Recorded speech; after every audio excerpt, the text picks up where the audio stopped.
Nous sommes le 1er février 2003. La mission STS-107 rentre sur Terre après 15 jours en orbite. Il est 9 h du matin lorsque la navette Columbia se transforme en boule de feu et se désintègre au-dessus du Texas, tuant ses 7 occupants. Elle a été victime d'une défaillance de son bouclier thermique lors de la rentrée. Mais au fait, c'est quoi un bouclier thermique ?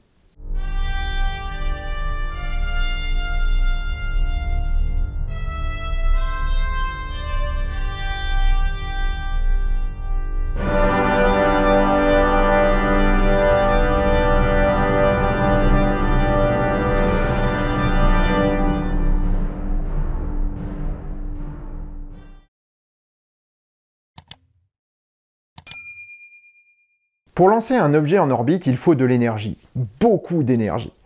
La poussée des moteurs est de l'énergie chimique qui va se transformer en vitesse, chaleur et rayonnement. La vitesse n'est pas une énergie, mais si on multiplie la masse d'un objet par sa vitesse au carré, on obtient bien de l'énergie, l'énergie cinétique.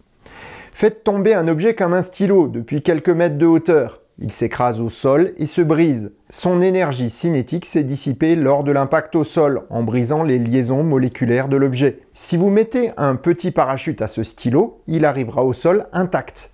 Mais où est donc partie l'énergie cinétique ? Les lois de la physique sont imperturbables et l'énergie est toujours conservée. Elle se transforme simplement.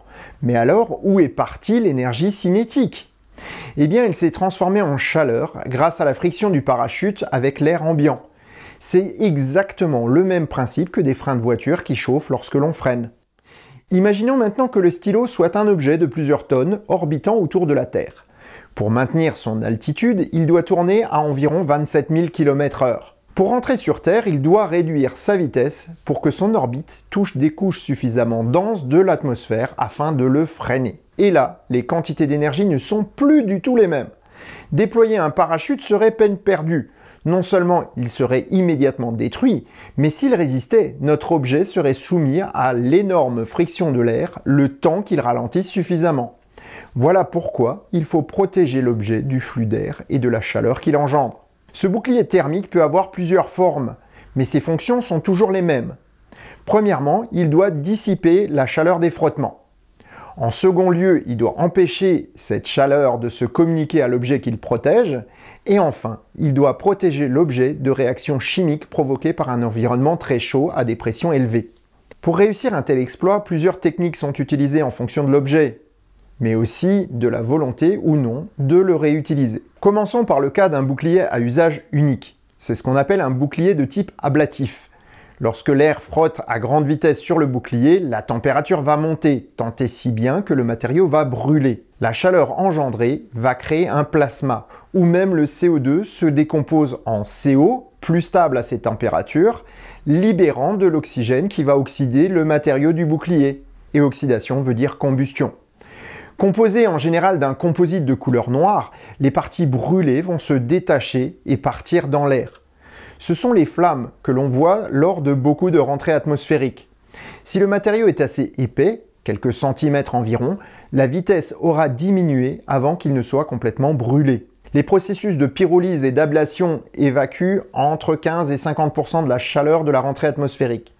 Le reste de l'énergie est évacué par radiation dans l'air ambiant et par conduction dans le matériau. C'est pour cela que les boucliers thermiques sont généralement noirs, cette couleur favorisant l'émission de l'énergie radiative. Ils sont souvent composés de fibres de carbone, de résine phénolique ou de silice. De multiples matériaux ont été utilisés, allant de composés très travaillés jusqu'à une simple couche de liège imprégnée de résine de silicone, essentiellement pour des missions martiennes comme Viking ou Pathfinder. Le bouclier est bien souvent très chaud et il faut éviter de transmettre cette chaleur à l'objet qu'il veut protéger. La partie ablative repose donc sur un autre bouclier, chargé pour sa part d'empêcher la chaleur de se communiquer à l'objet. Cette couche d'isolation est souvent blanche pour réfléchir la chaleur et très poreuse pour éviter la conduction. De tels boucliers ne sont utilisables qu'une seule fois. Si on veut réutiliser l'objet, il faut le remplacer. Voilà qui n'est guère pratique pour une navette spatiale ou un Dragon 2, sans même parler du futur Starship. Il faut alors trouver d'autres solutions. Pour la navette spatiale américaine, ce sont 3 types de boucliers thermiques qui sont à l'œuvre, ainsi qu'une manière différente de rentrer dans l'atmosphère. Une navette a une grosse surface à exposer à l'air et peut donc réduire sa vitesse de manière plus efficace dans les couches peu denses de l'atmosphère. Alors qu'une capsule Apollo pouvait subir des chaleurs de plus de 3000 degrés Kelvin, la navette ne montait pas au-dessus de 1900 degrés. Son bouclier est tout d'abord composé des tuiles qui tapissent son ventre et l'intrado de ses ailes. Elles sont faites en deux couches. L'une blanche, en fibre de silice très poreuse qui empêche la chaleur de se propager à la navette. L'autre est noire et composée de borosilicate auquel on a ajouté un additif pour l'émissivité, d'où sa couleur noire. Les parties moins exposées de la navette sont faites des mêmes tuiles, mais dont la partie supérieure est enduite d'oxyde d'aluminium pour refléter la chaleur. Elles sont blanches et participent à la régulation thermique du vaisseau en orbite. Et enfin, les endroits les plus sensibles sont composés de tuiles structurelles en fibre de carbone, enduites de carbone pur obtenu par pyrolyse de résine. Elles sont ensuite enrobées de carbure de silicium très résistant à la friction. Ce sont les pièces grises qu'on trouve sur le nez et sur les bords d'attaque des ailes. C'est l'une de ces tuiles brisées lors du décollage par un débris de mousse qui a causé la perte de Columbia. Un trou s'était formé, laissant l'air surchauffé entrer dans la structure de l'aile. Mais parlons un peu de SpaceX maintenant. Si le premier Dragon était équipé d'un bouclier ablatif, la version 2 en a un constitué de tuiles hexagonales. Elles sont disposées sur une couverture adhésive blanche. Si leur composition est inconnue, on y retrouve plusieurs caractéristiques de celles de la navette. La couverture blanche doit avoir pour fonction d'empêcher la transmission de la chaleur dans la capsule et la couleur noire des tuiles signifie qu'elles ont pour fonction de rejeter la chaleur. Leur aspect brillant diffère de celles de la navette qui sont mates. Elles semblent également plus denses et plus fines. Il est tout à fait possible que leur fabrication fasse appel à un procédé similaire au bord d'attaque des ailes de la navette, mais ce ne sont que des conjectures.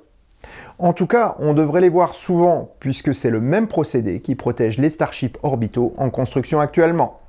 On le voit, si les défis sont importants pour se rendre en orbite, ils ne sont pas moindres pour revenir sur le plancher des vaches sans encombre. Tout ce qu'on peut espérer, c'est que la technologie nous permettra d'éviter des accidents tragiques comme celui de Columbia. Voilà, c'est fini pour aujourd'hui, j'espère que ça vous a plu. Si c'est le cas, n'hésitez pas à vous abonner à la chaîne et à mettre un pouce bleu sous cette vidéo. Cela permet d'améliorer le référencement de la chaîne. Vos commentaires sont appréciés et s'il y a un sujet que vous aimeriez que je traite, dites-le moi par ce biais. Et sur ces bonnes paroles, n'oubliez pas de rêver, mais aussi de vivre vos rêves. Portez-vous bien.